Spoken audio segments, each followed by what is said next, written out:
দেশের ক্রমবর্ধমান দ্রব্যমূল্যের ঊর্ধ্বগতিতে পরিবারের মুখে দুমুঠো খাবার তুলে দিতে সাধারণ মানুষ যখন দিশেহারা, ঠিক সেই সময়ে 2500 মানুষের মুখে খাবার তুলে দিয়ে অনন্য দৃষ্টান্ত স্থাপন করেছেন মাধবদী স্বেচ্ছাসেবী সংগঠন ফোরামের মেঘা ইভেন্ট মানবতার হোটেল।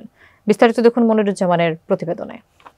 মাধবদী স্বেচ্ছাসেবী সংগঠন ফোরামের 2 বছর পূর্তি উপলক্ষে মানবতার হোটেলের 13তম আসরে নরসিংদী সদর উপজেলার মহিষাসুরা ইউনিয়নের মেঘনা তীরবর্তী বথুয়াদি গ্রামের খেটে খাওয়া সাধারণ মানুষের জন্য আজ দুপুরে খাবারের আয়োজন করা হয়। মানবতার হোটেলের ব্যতিক্রমধর্মী এই আয়োজনে গ্রামের সাধারণ খেটে খাওয়া নারী পুরুষ এবং শিশুদের স্বতঃস্ফূর্ত অংশগ্রহণে এটি গ্রামবাসীদের মিলন মেলায় পরিণত হয়। এ সময় তাদের মাঝে 13 পাতিল মোরগ পোলাও বিতরণ করা হয়। মেঘনা বিধৌত অনগ্রসর বথুয়াদি এলাকায় মানবতার হোটেলের এ আয়োজনকে সাধুবাদ জানিয়ে এবং সেখানে একবেলা তৃপ্তি সহকারে খাবার খেতে পেয়ে আয়োজকদের প্রতি কৃতজ্ঞতা প্রকাশ করেন স্থানীয়রা।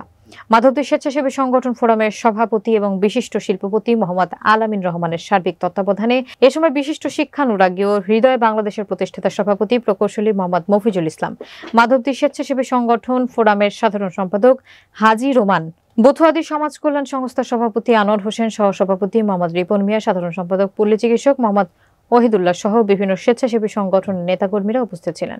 মাধবদী স্বেচ্ছাসেবী ফোরাম কর্তৃক আজকের এই মানবতার হোটেলের 13তম ইভেন্ট, আজকে আমাদের এত মনোরম একটি পরিবেশে, প্রাকৃতিক পরিবেশে আমাদের ইভেন্টটি আয়োজন করা হয়েছে একদম মেঘনার পাড়ে। আপনারা যদি দেখেন এবং প্রত্যন্ত এলাকার মাধবদী থানার একদম প্রত্যন্ত এলাকার নদী ঘেঁষে এই প্রোগ্রামটা, এবং মানবতার হোটেলে এই পর্যন্ত যতগুলি ইভেন্ট, আজকে আমাদের একটা মেগা ইভেন্ট। আমরা বথুয়াদি সমাজ কল্যাণ সংস্থার আমরা প্রতিষ্ঠাতা। তো মাধবদী স্বেচ্ছাসেবী সংগঠন ফোরামের তত্ত্বাবধানে আজকে যে মানবতার হোটেল 13তম ইভেন্ট বথুয়াদি অনুষ্ঠিত হচ্ছে, আসলে এটা আমাদের এলাকার জন্য খুবই একটা আনন্দের খবর যে আমাদের বথুয়াদির মতো একটা স্থানকে তারা নির্বাচিত করেছে।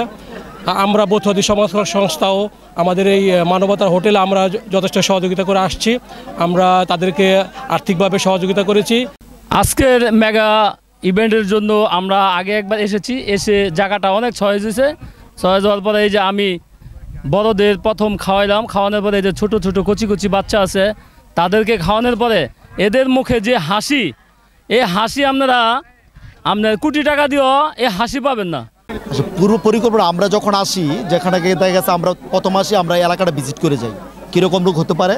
তারপরে এই এলাকার যে প্রতি এলাকাতে সংগঠন থাকে, ওই সংগঠনের সাথে আমরা কথা বলি যে আপনাদের এলাকাতে কীরকম লোক হতে পারে। ওরা একটা আইডিয়া দেয় আর আমরা একটা আইডিয়া নিয়ে থাকি যে এরকম লোক হতে পারে। তখন ওই আইডিয়াতে আমরাতে দেখা গেছে ওই আয়োজনটা করে থাকি।